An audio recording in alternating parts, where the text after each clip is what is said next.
It's the end of August, so that means only one thing. Another volume of the Cinema Chronicles right here on the Vick's Flicks podcast is back and brought to you by Memo's Mexican Kitchen, serving up them fresh fajitas in Mountain Juliet, Tennessee.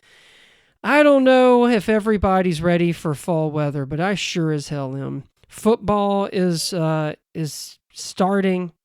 I think we've all seen some games, I guess, right? Yeah, preseason. I only really speak for NFL. I don't really watch college that much, and I only know when football's about to start because I know it's usually around Labor Day weekend, but HBO's Hard Knocks comes on. So big fan of that show. This year is the Chicago Bears with Caleb Williams, and Keenan Allen's on that team. Had no idea. But I credit Hard Knocks for me falling deeply in love with Dan Campbell because the Lions were on, I think, like 2 seasons ago because last year was the Jets because of Aaron Rodgers, which that turned out well. But yeah, God, Dan Campbell. I've never really been attracted to a man that just has dip in his cheeks the whole day, but he does it. Well, we don't know. I bet you he spits tobacco out of both. So, if I could, I've been going through this whole kind of haul on my movies that I own because I heart physical media. So, I've been trying to get some 4Ks, but I've mainly been trying a lot of movies I have on DVD, trying to get whether it's a Blu-ray or preferably 4K. And, things are really starting to come along.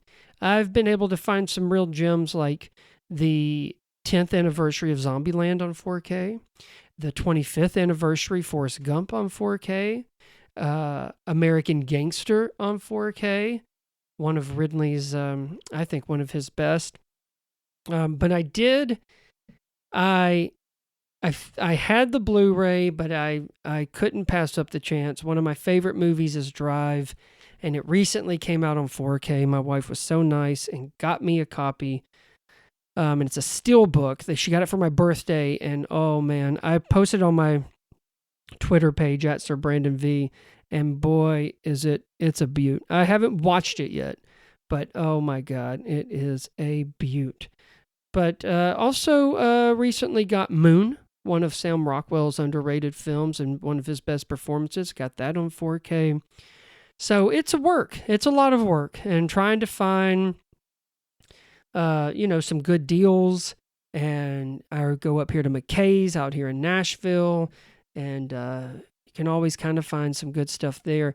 They don't have a 4K, but I did get one of my favorite film musicals is Chicago, and I had that on DVD. And anyway, I found this diamond Blu-ray thing. Anyway, it was a steel book. It's got the old razzle dazzle on it and it looked pretty sexy. So I sleep with that one with a condom just in case things get feisty. But yeah, it's a lot of work trying to do these kind of transferings of, but my wife always says, I don't know why you get these, you never watch them. Well, here's the thing. If I wanted to watch them, they would be there. And as everyone knows, Best Buy doesn't sell them physical media anymore. Target's basically done now, but technically they're not going to sell any in starting next year. So, what is it? Walmart, Amazon, and Barnes & Noble? Is that the only spot? So one, it's nice to have them. Home Depot, is that what you said? Danger Zone Video. That's right. That's the local movie store. And that's got VHS, DVD, Human Frankenstein cock. They got all kinds of stuff there. They love horror film, Jesse and Brittany do. They love horror. But I'm like, well, one, I can watch it. And two, I have a son. I don't know if she knew this, but I have a son who probably is going to want to watch these one day with his old man. So anyway, I kicked her out of the house for 2 days. She learned her lesson. So that's about it. That's all that's really going on. I think myself and The EIC, we're gearing up for Film Festival, Nashville Film Festival coming up next month. Gearing up for that. Next month's also my birthday month, so if anybody wants to fax me any checks or send me money in the mail or Venmo me, I'll take it. Got a lot of stuff going on. Had trouble with my AC unit the other day, so you never know what I'll spend your money on. I might also get the 4K Shrek. I don't know. We'll see. Let's get things going. I got 3 big uns for you today, and we're going to start with that dude from Hollywood Homicide going to a concert. Fun.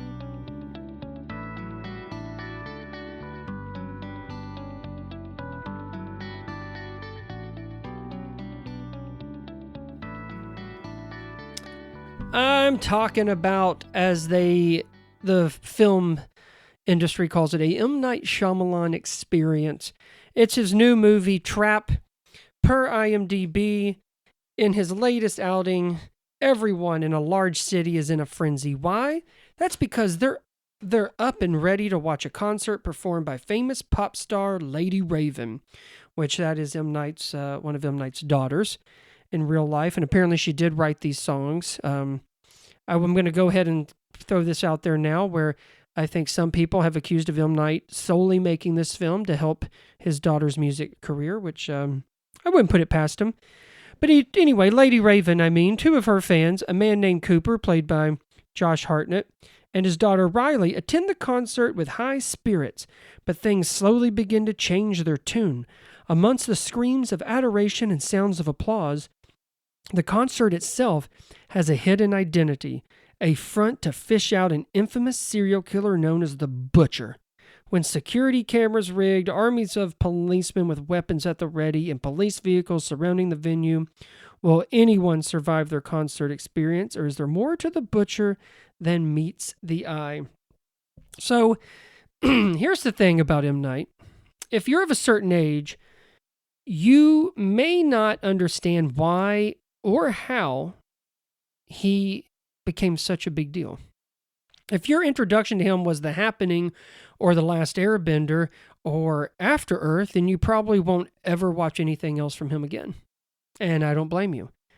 But if you were there when The Sixth Sense scared you and blew your mind with his now signature twist, then you've been on one hell of a roller coaster ride. You never know which M. Night you're going to get, and with Trap, we're sadly getting one of the worst versions of this. He's still an inventive filmmaker, but I say that with hesitation. Also, I'm not trying to get back to my movie collection, but the other day, it was announced that The Sixth Sense and Signs are both coming out on 4K for the first time in October, and your boy almost busted one in his jeans. So, super pumped about that. But, back to Trap. This is via Empire Magazine. M. Night Shyamalan has always dealt in the art of the high-concept film, but even by his own standards, Trap might be his highest concept ever. As revealed by its tantalizing trailer, the film sees Dad Cooper and daughter Riley, which Riley's played by Ariel Donahue, go to a much-hyped pop concert by Lady Raven, except, as we talked about, it's not really a must-have ticket. No, the whole thing is actually a police operation to capture a serial killer, the Butcher. And, of course, this is a Shyamalan joint after all. Looks to be Gasp Hartnett's Cooper. It's an idea that can be boiled down to a simple pitch from Shyamalan saying, what if the Silence of the Lambs happened at a Taylor Swift concert? Here's the thing, great question, and I look forward to seeing that one day, but Trap is not that. Empty-headed and absurd with hardly a shred of suspense. There's a ton of it that isn't the least bit believable or simply just doesn't make any sense at all. As soon as Cooper in the movie becomes best buds with the merch guy, I knew it was only going to get worse from there. though M. Night teases us with something that's actually thrilling and tense in the last 15 minutes or so. What could have been if most of Trap was like that? I always it's always been said where M. Night kind of has problems with his endings, doesn't quite know how to land them. And for the first time, I think in a very long time, what I enjoyed the most was the ending. So, and in that same piece from Empire, Trap was inspired in part by the real Operation Flagship, a 1985 plot in which several fugitives were offered free NFL tickets and the chance to win an all-expenses-paid Super Bowl trip. Except 100-odd hopefuls attended and discovered that it was a sting operation. It was hilarious, Shyamalan chuckles. The cops were literally cheerleaders and mascots. These guys were dancing as they came in, and they were all caught. It was so twisted and funny. Combine that with Salika's rising pop career, and that's his daughter, and Shyamalan envisioned a very scary and Hitchcockian ride, one that adds a new string to the filmmaker's bow. I directed an entire concert, he says, and it wasn't just a thing in the background. It's equally important. There's no pretend concert going on. I love the idea of cinema as windows within windows. One of the reasons to come see the movie at the movie theater is because there's literally a real concert that you can see nowhere except in that movie. I will always respect M. Night's boldness to creatively swing for the fences. Just like Joaquin Phoenix's character in Signs, swing away, my man, swing away. But scary, Hitchcockian, not so much. It feels as though there's always issues with his scripts, and with Trap, it's no different. I think this is also another reason why there are numerous scenes that just simply don't strike fear as they surely were intended to do. So, for me, the only reason to see Trap is for Josh Hartnett. Now, Josh Hartnett hasn't so much disappeared, but here recently he has he's shown up in The Bear. He was in Oppenheimer. He's headlining a movie. His name is on the poster. I get it. But, so he's having his own sort of renaissance, and listen, I'm here for it. The way he goes from Cooper the father to Cooper the butcher is wonderfully disturbing. In many cases, his delivery single-handedly saves scenes. He knew the assignment, and he crushes it. But that's really the only reason I would recommend this. I don't think anybody cares about that concert that M. Night's so excited about. But listen, it's a father who's proud of his daughter, so I forgive him, and you should too. But no one really cares about the concert, so I'm just going to leave it there. But I wanted to share a friend of the brand. He's also contributed. He's written a piece about Kingdom of the Planet of the Apes. Our friend Brett. He is a Litterbox guy. Loves to talk about his reviews in Letterboxd with cat shit. And Letterboxd. And he gave it 1 star.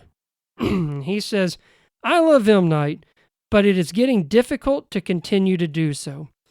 The only time Cooper looked more like a serial killer than when he was serial killing is when he was trying to act like a normal dad. Near the end of the movie, he gets tased, and I kind of wished it was me. He ends with, "This is a bad movie." So hey, listen. First of all, let me say this.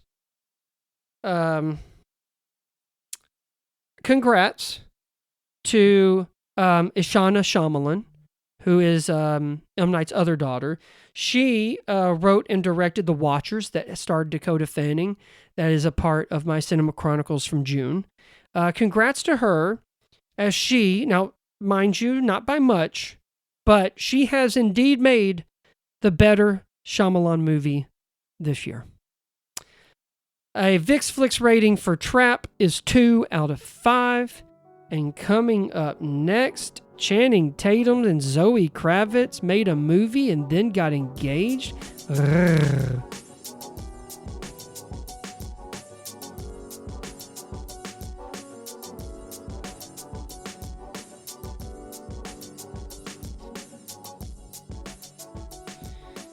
Blink Twice. That's what it's called. Per Rotten Tomatoes, when tech billionaire Slater King, played by Channing Tatum, meets cocktail waitress Frida, played by Naomi Ackie, at his fundraising gala, sparks fly. He invites her to join him and his friends on a dream vacation on his private island. It's paradise. Wild nights blend into sun-soaked days and everyone's having a great time. No one wants this trip to end, but as strange things start to happen, Frida begins to question her reality. There is something wrong with this place. She'll have to uncover the truth if she wants to make it out of this party alive. By the way, this is co-starring some Hollywood legends like Simon Rex and Christian Slater and Haley Joel Osment, just to name a few. So this is Zoe Kravitz's, that's Lenny's daughter. This is her directorial debut, and it is bold and exciting with this disturbing, subversive, psychological thriller that actually spends a lot of time depicting gender and trauma and forgiveness and class and just some good old forgetting. Per IndieWire, there's an interview that they did with Zoe Kravitz. It's titled that she tried to tap into something ancient with her feature directorial debut. And that the script evolved in very cool ways. It's so funny. The subject matter is so ancient, Kravitz says. It's power, the oppression of women. It's the most basic things in the world. I'm talking about the Garden of Eden and the Serpent of Knowledge, and I'm starting way back at the very beginning, and yet it feels so current, which is really interesting, which is maybe why I felt like this should be written about. But when you're writing about something that is still so alive that it keeps changing and you have to keep adapting in terms of the culture and the characters and what behavior is acceptable, what's a red flag now? What is in the character's consciousness in terms of, girl, don't get on that plane with that guy. Haven't you read the news lately? And so it was a cool thing to have to keep on keeping up with the times. And then she goes on to say, at the same time, nothing was changing. These stories would break about these people and everyone wants to act all shocked. And my whole thing was, you're shocked that powerful men are abusing their power. This is a shock to you. So Trap is written by Kravitz and E.T. Feigenbaum. They both actually had collaborated previously on the Hulu show High Fidelity. The script and story for Blink Twice is twisty, it's topical, and it's tense. And it shows its greatest strength in its feminine sensibility and its overall female empowerment. With that said, I think Kravitz overindulges a bit and in many ways provides surface level stuff when it comes to her characters and what she really has to say about the themes that she clearly feels very passionate about. There's so much she could have really dug into, and it's actually all a tad bit predictable, no matter how clever Blink Twice thinks it is. Yet, even so, look, there is brilliance and there's intrigue to behold, and there's no denying just how visually stylish this is with its excellent editing and disconcerting sound design, along with some great dark humor that fits into the whole story rather nicely. Aki and Adria Arjona, she was in Hitman with Glenn Powell earlier this year. They're terrific. And Tatum, who, as I kind of alluded to before we started talking about this thing, who is now sleeping with the director. They are indeed engaged now. He's charming as expected, but shows a sinister side that we haven't been exposed to before. It's I really do think this is some of his best work yet. This and then Gambit. So, in the end, I think Blink Twice definitely puts Kravitz on notice as an exciting, confident filmmaker whose voice and vision do deserve to be on the big screen. I had a good time, just not a great time. So a Vick's Flicks rating for Blink Twice is 3 out of 5. And coming up next, we're going to put this to an end with another alien movie with all that sick-ass drool.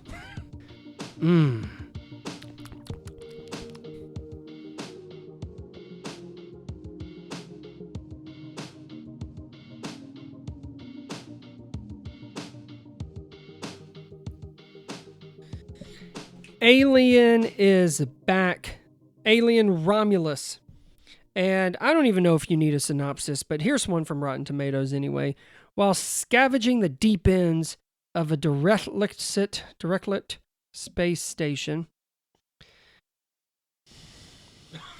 a group of young space colonizers come face to face with the most terrifying life form in the universe. So, Alien Romulus takes place between Alien and Aliens. That is the original from 1979, directed by the Ridley Scott. And Aliens, that of course was directed by the James Cameron in 1986. Fede Alvarez, he's the director behind the Evil Dead remake, which was pretty awesome, and Don't Breathe, which was really good. He's made a stellar alien film that's more basically of a straightforward sci-fi horror that's sometimes ingenious, but admittedly a lot of the time he's sort of rehashing what Scott and Cameron have already done.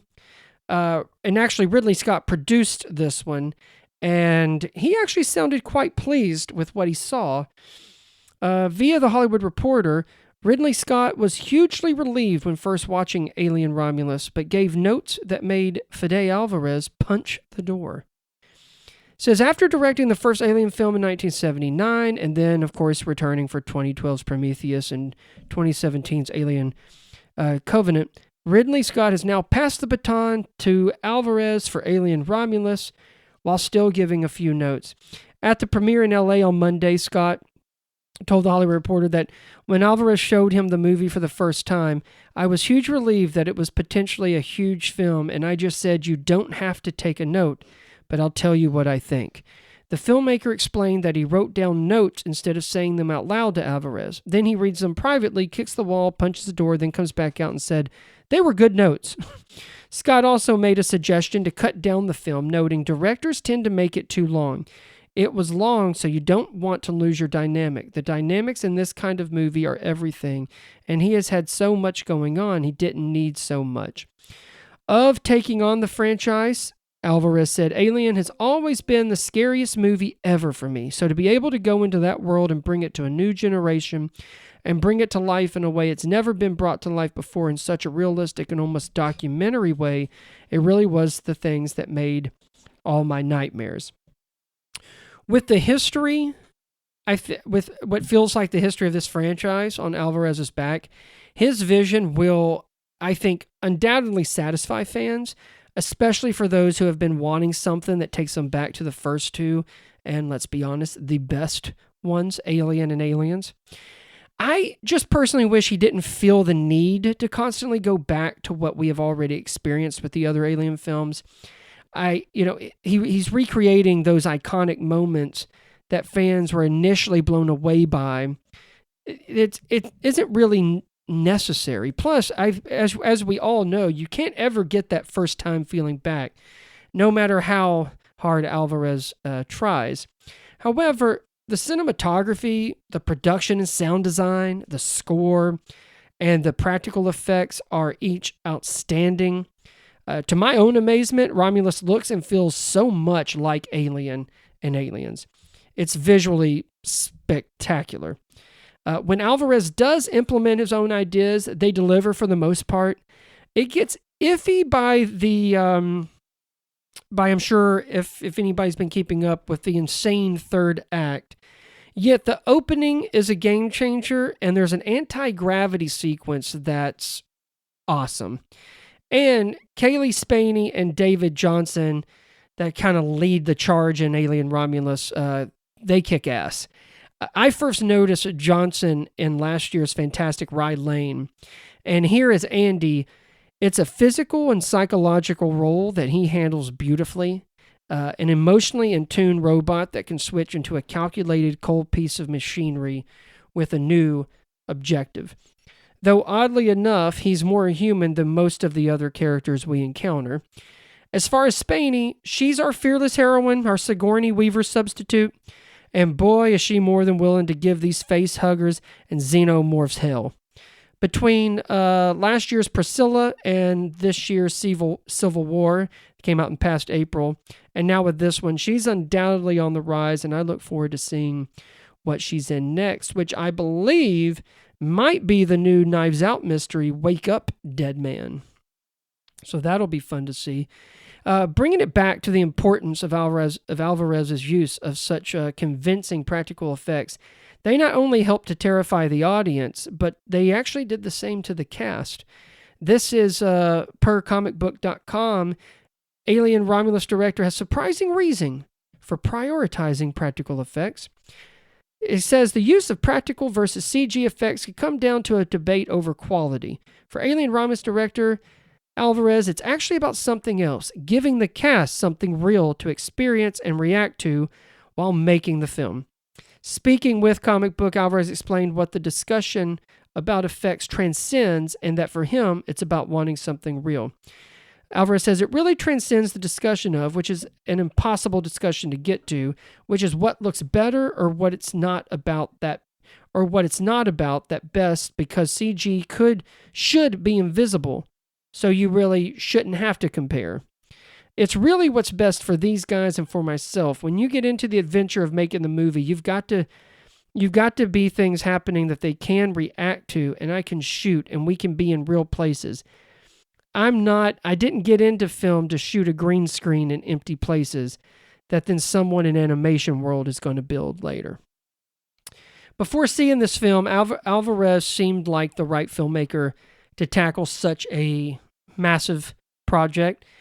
I think it was easy to see from his previous work that he could take this franchise in a new, thrilling direction. Now, after seeing Romulus, I don't think he quite lived up to that, but he certainly didn't disappoint, and I think that's important. And he still feels like the right guy for the job. There's a thing that I saw on social media that was circulating where Ridley Scott had written down some simple instructions for Alvarez, and apparently this was a note that was shared on on Alvarez's Instagram. The type note read, "Dear Fede, good luck, good health, good hunting, don't fuck up. Very best wishes, Ridley Scott." Here's the deal. I think Alvarez followed Ridley's instructions pretty well. So that brings us to a VIX Flix rating of 3.5 out of 5. And that is going to do it for volume 20 of the Cinema Chronicles on the Sobros Network. Be sure to check out all of our work at sobrosnetwork.com. I know we've got some movie review rewinds, of course, that's up there. And we've got a podcast about Borderlands and Eli Roth. So a lot of stuff up there on top of, obviously, sports and funny things. And actually, Stoney's been getting in on the movie thing. There's The Boys in the Boat. It's based off a very popular book. He wrote about that. And he just caught up with Denzel's Equalizer trilogy. So check all that out. And don't forget to subscribe to the VIX Flix podcast on Apple Podcasts. Follow us on Spotify or wherever you take in your shows. Give us a rating and review whenever you have a moment. That's how we get better, and we always want to be better for you guys. Again, I don't think I said this once during this podcast, but I'm your host, Brandon Vick. Follow me on Twitter at Sir Brandon V, Sir Brandon on Letterboxd. And hey, until the next volume comes around, just go see a damn movie. Huh?